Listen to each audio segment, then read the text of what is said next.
سلام صاحبيال كسر دوادا مقال عصب أصحابته كحر محرد أكاديمي واحد الله مر لبعض مر سدحات سو دوادا رمضان مبارك مقال كان مقال كي كهر وحن حقا كتابني أمسان وح كتابني ناونسكا أنا وحسبي أنا كذا بيسترين لكن مقال كان محربا إن ناونسكا أنسفي عن أنكو قالوا أنا جو دب شرح دونا عشركي حلي عن معناها عشركي شلي أنا من سعودية marka waxaan rabaa inaan dib ugu noqdo oo aan idin faahfaahiyo si fiican anigoo mid dul istaagi doona cashirka mowduuc walba marka koowaad horta soo dhawaada waxaan idin leeyahay haddii aad nagu cusub tahay soo dhawaad haddii aad mar hore nala joogteen waxaan ku leeyahay aad u mahadsantahay sida wanaagsan ee aad inoo sugtay oo aad inoo sabartay haddana waxaan ku leeyahay waa kuu soo laabtay bal muuqaalka qurxi oo like-ta iyo share-ta ku badi sababtoo ah like-ta badan muuqaalka ayay qurxisaa oo meel dheer ayay gaarsiisaa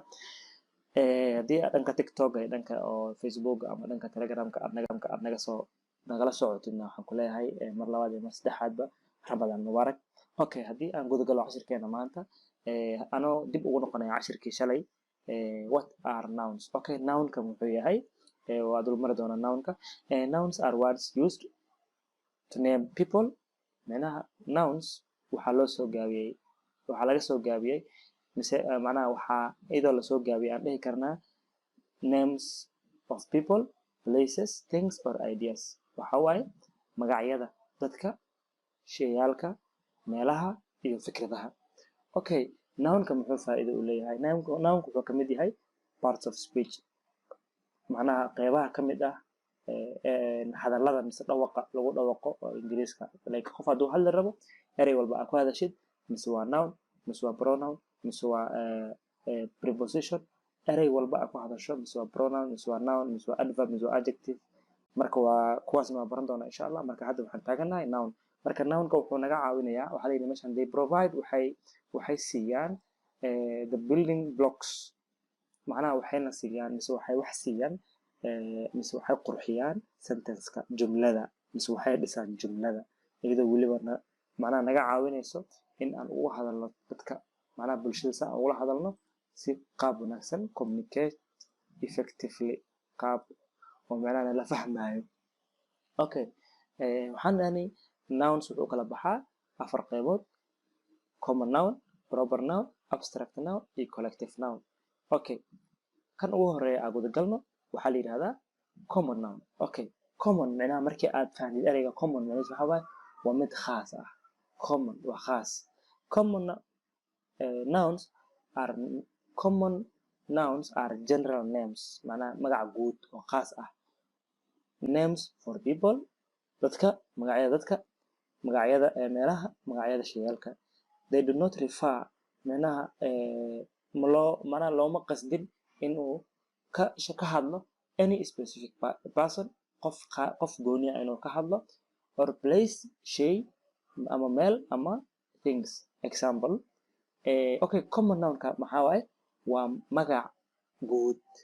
waa general name magac guud tusaale haddii aan hoos soo degno markii la yidhahdo dhanka qofka markii la yidhahdo markii person laga hadlayo a doctor okay doctor waa doctorka macnaheedu waxaa waaye ma loo kala saarin lab iyo dhadig laakiin waxaa la yidhi doctor okay teacher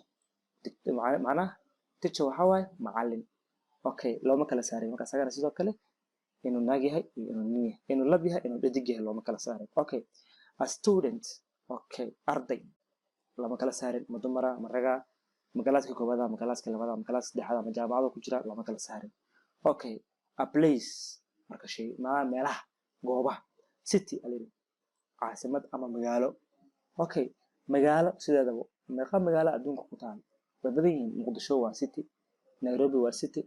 kampala waa city laakiin laguma kala saarin tan waxaa lagu yiri city markii lasoo koobo magac guud ay leeyihiin ayaa la yidhahdaa city country waa wadan okay country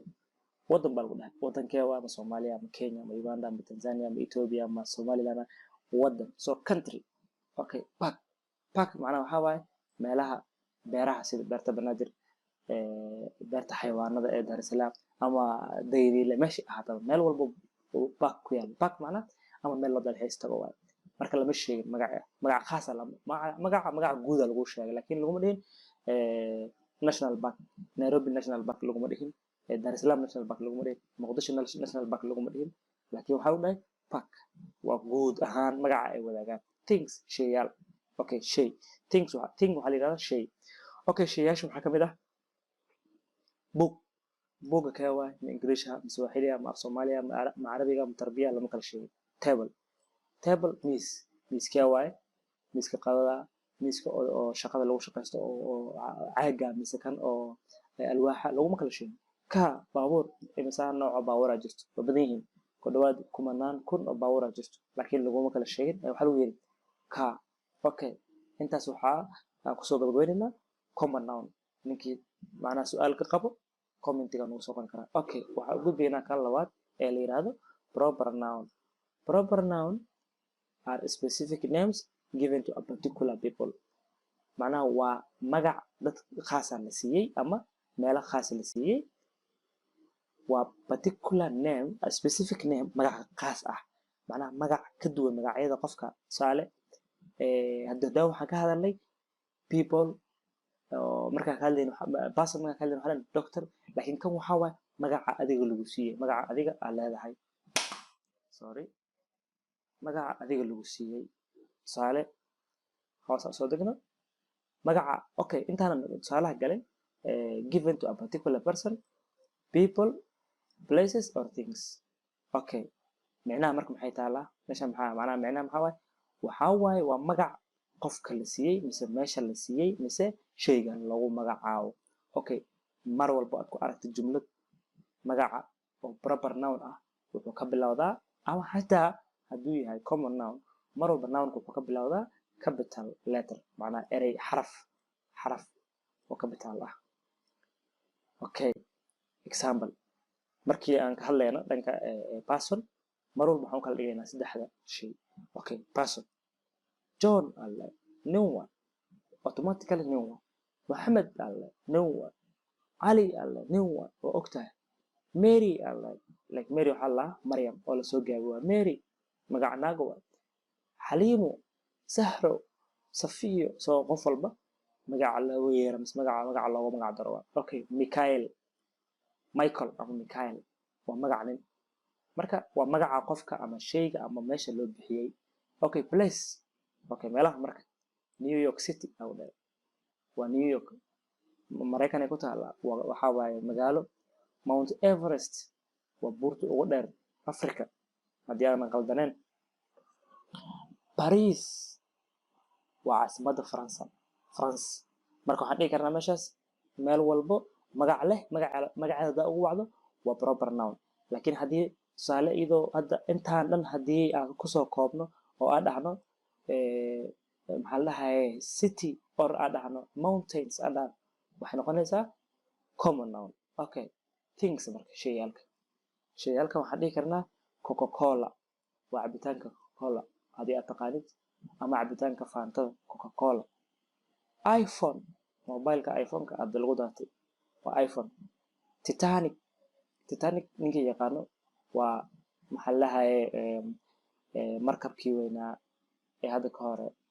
kumanaan kun adiga inta soo sano ka soo wareegatay ee qalib maayo badal xayd qalib maayo ee lagu dhimaanayo okay intaas marka hadii aan ku soo koobo common noun iyo proper noun hadii la calaad tusaale hadii aad su'aal qabto mise aad comment noogu soo qorayso inaan wax ka bedelno qaabka wax u sameynayno hadii wax aad noo darsanaysid waayo anaga bilaadan aan wax walba ani macnaha bilaadan ahay wax walba dhici karo qofka waa qaldami karaa hadii aad khalad ku aragtay hadii wax lagu soo kordhinayo hadii qaabka aad ku wax ku dareero fadlan commentiga noogu soo qor walaalkaagan uu sheegayso oo la wadaag oo waxa dhahdaa meeshan English laga bartaa si free ah oo lacag lagu weydiinayn marka waxaan leeyahay common noun iyo proper noun si fiican loo diyaariyo insha Allah next muuqaalka xiga waxaan ku baran doonaa abstract noun iyo collective noun inta mid lamid ah kulmi doona waxa idinkaga tagaya sidaas inoo geliyo habeen wanaagsan maalin wanaagsan waxay inta wanaagsan Ramadaan mubaarak